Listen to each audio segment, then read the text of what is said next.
नमस्कार।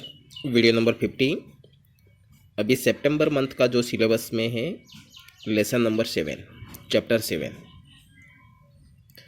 अभी देखो ये जो लेसन है वो है ट्राइंगल्स, त्रिभुज। त्रिभुज किसे कहते हैं? जनरली उसकी जो परिभाषा है वो कि तीन भुजाओं से बनी हुई बंद आकृति को त्रिभुज कहते हैं।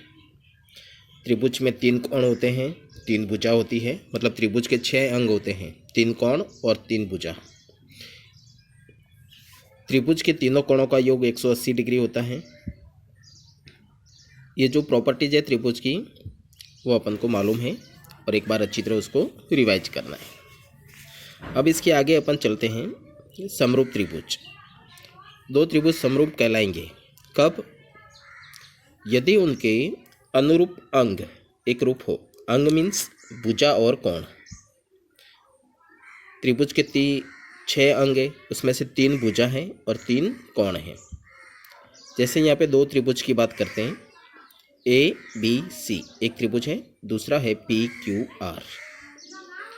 जैसे ए बी भुजा की अनुरूप भुजा अपन पी क्यू ले रहे हैं, बी सी की अनुरूप भुजा क्यू आर ले रहे हैं और एंगल बी का अनुरूप एंगल क्यू ले रहे हैं। यदि ए बी भुजा पी क्यू के बराबर है, बी सी क्यू आर के बराबर है और एंगल बी एंगल क्यू के बराबर है, तो इसको अपन लिखेंगे कैसे? भुजा ए बी भुजा पी क्यू के बराबर है, एंगल बी एंगल क्यू के बराबर है, side B C side Q R के बराबर है। तो ये कौन सा हुआ? देखो ये साइड एंगल साइड, तो ये क्या लिखेंगे अपन? साइड एंगल साइड, भुजा कोण भुजा। ओके, साइड मीन्स भुजा, एंगल मीन्स कोण। तो यहाँ पे कौन सी संगतता की शर्त लग रही है?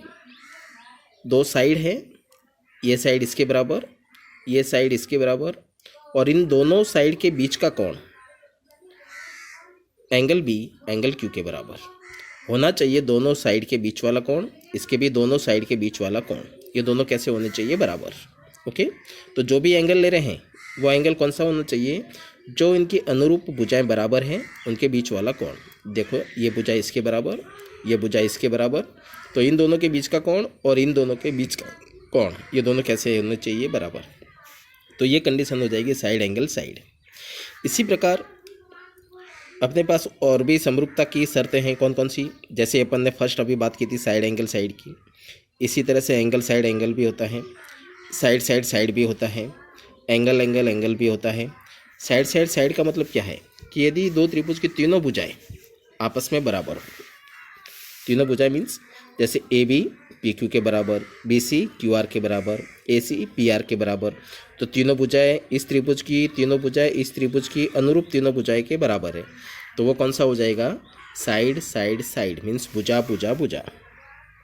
अगर तीनों एंगल बराबर हो, जैसे angle A angle equal to angle P, angle B equal to angle Q, angle C equal to angle R, तो ये क्या हुआ? तीनों एंगल बराबर है। एंगल ए का अनुरूप एंगल पी है वो बराबर है, एंगल बी के अनुरूप एंगल क्यू बराबर है, एंगल सी का अनुरूप एंगल आर वो बराबर है, तो क्या हुआ? कोण कोण कोण, और उसको अपन लिखेंगे एंगल एंगल एंगल। तो ये दोनों त्रिभुज कैसे हो जाएंगे? समरूप।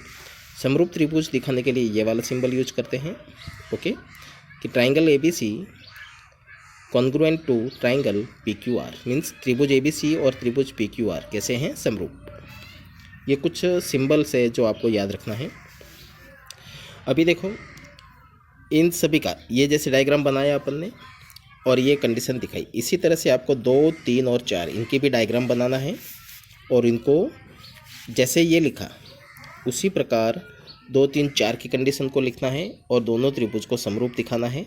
ये आपको मैं प्रैक्टिस के लिए दे रहा हूँ और उसके बाद अपन नेक्स्ट करेंगे। Okay, thank you.